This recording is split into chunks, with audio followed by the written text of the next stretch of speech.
السلام علیکم۔ جیسا کہ آپ کو معلوم ہے کہ ہماری اسلامک پوڈ کاسٹ کی سیریز چل رہی ہے جس میں آج 9واں ایپیسوڈ ہے۔ آج ہمارے گیسٹ اکبر علی صاحب ہیں جن سے آج ہم اسلامک موضوع پر بات کریں گے۔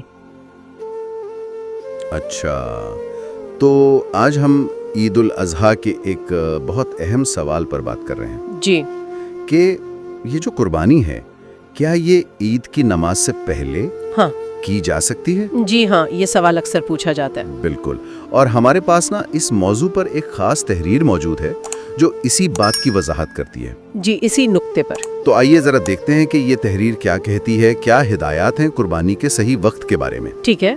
تو سب سے پہلی بات جو مجھے اس تحریر میں نظر آئی وہ بالکل واضح ہے کیا؟ کہ نماز عید سے پہلے قربانی کرنا وہ ٹھیک نہیں ہے، مطلب جائز نہیں ہے۔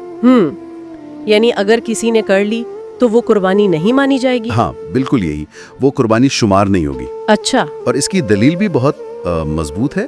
تحریر میں ذکر ہے حضرت جندب بن سفیان رضی اللہ عنہ کی روایت کا۔ جی، وہ مشہور روایت ہے۔ ہاں، وہ بتاتے ہیں کہ انہوں نے عید الاضحیٰ کی نماز نبی اکرم صلی اللہ علیہ وسلم کے پیچھے پڑھی۔ جی، تو جب نماز ہو گئی، آپ صلی اللہ علیہ وسلم نے دیکھا کہ کچھ جانور پہلے ہی ذبح ہو چکے ہیں، نماز سے بھی پہلے۔ اچھا۔ تو اس پر آپ صلی اللہ علیہ وسلم کا جو رد عمل تھا وہ بہت بہت صاف تھا۔ آپ صلی اللہ علیہ وسلم نے فرمایا، کیا فرمایا آپ صلی اللہ علیہ وسلم؟ آپ صلی اللہ علیہ وسلم نے فرمایا کہ جس نے نماز سے پہلے اپنا جانور ذبح کر لیا ہے نا، وہ اس کی جگہ دوسرا ذبح کرے۔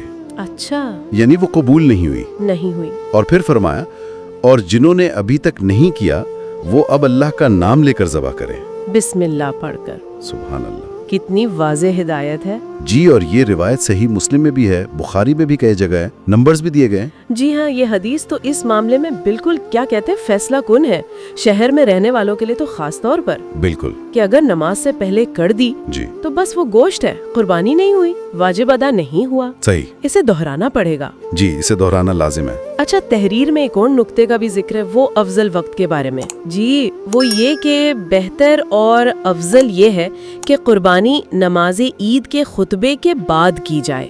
اچھا، نماز کے فوراً بعد نہیں بلکہ خطبے کے بھی بعد؟ نماز کے فوراً بعد بھی جائز تو ہو جاتی ہے جیسا کہ حدیث سے ظاہر ہے، لیکن خطبے تک انتظار کرنے میں زیادہ فضیلت ہے۔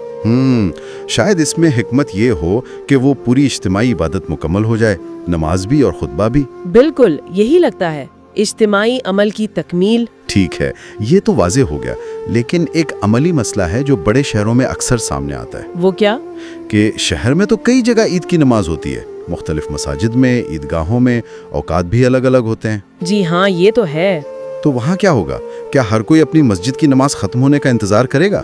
نہیں، یہ ایک بہت اہم نقطہ ہے، اور تحریر میں اس کی وضاحت بھی ہے بہار شریعت کے حوالے سے۔ اچھا، کیا اصول ہے اس بارے میں؟ اصول یہ ہے کہ اگر شہر میں کئی جگہ نماز ہو رہی ہے نا، جی، تو جیسے ہی شہر میں کسی بھی ایک جگہ جہاں سب سے پہلے نماز ہوئی ہو وہ مکمل ہو جائے، جی، تو بس اس کے فوراً بعد پورے شہر میں قربانی کرنا جائز ہو جاتا ہے۔ یعنی اگر میرے محلے کی مسجد میں نماز 10 بجے ختم ہو رہی ہے، جی، لیکن شہر کے دوسرے کونے میں 8 بجے ہی ختم ہو گئی، جی، تو آپ 8 بجے کے فوراً بعد اپنی قربانی کر سکتے ہیں، آپ کو 10 بجے تک انتظار کرنا ضروری نہیں۔ واہ، یہ تو بڑی دلچسپ بات ہے، اور شہر والوں کے لیے تو یہ کافی سہولت بھی ہے۔ بالکل، بنیادی شرط شہر میں کہیں نہ کہیں نماز کا ادا ہو جانا ہے۔ تو مطلب خلاصہ یہ ہوا کہ شہر میں قربانی کا وقت شروع ہی نماز عید کے بعد ہوتا ہے، اس سے پہلے بالکل نہیں۔ جی بالکل، اصل نقطہ یہی ہے، وہ ترتیب لازمی ہے، نماز پہلے پھر قربانی۔ صحیح، یہ صرف کوئی قانونی پابندی نہیں لگتی، اس میں کوئی گہرا مطلب بھی لگتا ہے۔ ہاں، اس میں ایک اجتماعی نظم و ضبط کا، ایک شعور کا پیغام ہے۔ صحیح کہا آپ نے، پہلے اجتماعی عبادت، سب مل کر اللہ کے حضور حاضر ہوں، اور پھر انفرادی طور پر قربانی کا فریضہ ادا کریں۔ جی، اس ترتیب میں ایک خاص خوبصورتی ہے۔ تو آج کی گفتگو کا اگر ہم نچوڑ نکالیں جی، تو وہ یہی ہے کہ یہ جو ماخذ ہمارے پاس ہیں، اس کی روشنی میں قربانی نماز عید کے بعد ہی کرنی چاہیے۔ نبی کریم صلی اللہ علیہ وسلم کی واضح ہدایات یہی ہیں۔ بالکل، اور یہ جو وقت کی پابندی ہے نا، یہ ہمیں عبادات میں نظم و ضبط کی اہمیت سکھاتی ہے۔